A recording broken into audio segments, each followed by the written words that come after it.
ধ্বংসের পরে ভারতে আবারও নির্মাণ হচ্ছে বাবরি মসজিদ। আজ থেকে ৩৩ বছর আগে ১৯৯২ সালের ৬ ডিসেম্বর যেই দিন এই মসজিদটাকে অযোধ্যায় ধ্বংস করা হয়েছিল, ঠিক ৩৩ বছর পরে ঠিক একই দিনে ৬ ডিসেম্বর ভারতে আবারও নতুন করে বাবরি মসজিদের নির্মাণ কাজ শুরু হয়েছে। তবে এটা হলো ভারতের পশ্চিমবঙ্গের মুর্শিদাবাদে, যেই মসজিদ নির্মাণের দিন নির্মাণ করার জন্য হাজার হাজার মুসলিমরা মাথায় ইট বহন করে নিয়ে আসছে। প্রায় ৪০,০০০ মুসলমানের খাবারের আয়োজন করা হয়েছে সেদিন। ২৫ বিঘা জমির উপরে বিশাল এই বাবরি মসজিদের মতো আরেকটি মসজিদ যখন তৈরির ঘোষণা দেওয়া হলো, তখন বিভিন্ন সম্প্রদায়ের লোকেরা এই মসজিদ নির্মাণকে ঠেকানোর জন্য চেষ্টা করে হাইকোর্টে পর্যন্ত রিট করে ফেললো। হাইকোর্ট সেই রিট খারিজ করে দিয়ে উল্টো বলেছে রাজ্য সরকারকে যে মসজিদ নির্মাণে তোমাদের প্রয়োজন হলে নিরাপত্তা দিতে হবে, তারপরও এই নির্মাণে বাধা দেওয়া যাবে না। অসংখ্য মানুষ এই নির্মাণ কাজে অংশ নিয়েছে। আজ থেকে দেখেন ৩৩ বছর আগে বাবরি মসজিদ ধ্বংস করে দেওয়া হয়েছে, আর নতুন বাবরি মসজিদ এটা মুর্শিদাবাদে। বাবরি মসজিদ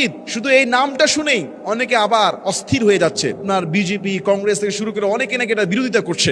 আর সেই এলাকার যে বিধায়ক হুমায়ুন কবির, তিনি বলেছে আল্লাহর ঘর আমরা তৈরি করব, এবং ২৫ বিঘার উপরে শুধু এখানে আল্লাহর ঘর হবে না, হসপিটাল হবে, রেস্টুরেন্ট হবে, মাদ্রাসা হবে, অনেক প্রতিষ্ঠান হবে, এবং সর্বমোট ৩০০ কোটি টাকা বাজেট করা হয়েছে। একজন ব্যবসায়ী তিনি একাই নাকি ৮০ কোটি টাকা দিবে। আমি শুনেছি প্রথম দিনই নাকি বাবরি মসজিদের জন্য যে ব্যাংক অ্যাকাউন্ট নাম্বার দেওয়া হয়েছে, প্রথম দিনে এত টাকা ঢুকেছে যে লিমিট নাকি ক্রস হয়ে গিয়েছে। বিভিন্ন সংবাদে আমরা শুনতে পেলাম যে লিমিট ক্রস হয়ে গিয়েছে। এত টাকা বাবরি মসজিদের জন্য মানুষ সাদাকা করছে, এবং মানুষ নিজের মাথায় ২টা, ৩টা, 5টা যে যার সামর্থ্য অনুযায়ী ইট নিয়ে আসতেছে। আপনি চিন্তা করেন ১ লক্ষ মানুষ যদি 2টা করে ইট আনে, ২ লক্ষ ইট হাজির হয়ে যাবে ওখানে। আল্লাহর ঘর তৈরি করতে আসলে আল্লাহর ঘর যখন তৈরি করার জন্য উদ্যোগ নেওয়া হয়, আল্লাহর বান্দারা সেখানে ঝাঁপিয়ে পড়ে। কেননা হাদিসের মধ্যে আসছে যে ব্যক্তি দুনিয়াতে আল্লাহর একটা ঘর বানায়, আল্লাহ তাআলা তাকে জান্নাতে একটা ঘর দান করে দেয়। সুবহানাল্লাহ। শুধু বাবরি মসজিদ নাম মিল থাকার কারণে অনেকে ভয় পেয়ে যাচ্ছে। আরে ওই আসল মসজিদ তো ভেঙেই ফেলেছে, ঠিক ওই নামে আরেকটা মসজিদ হবে, এতেও মনে করেন সে দেশের যেই সরকার বা আরো রাজনৈতিক দল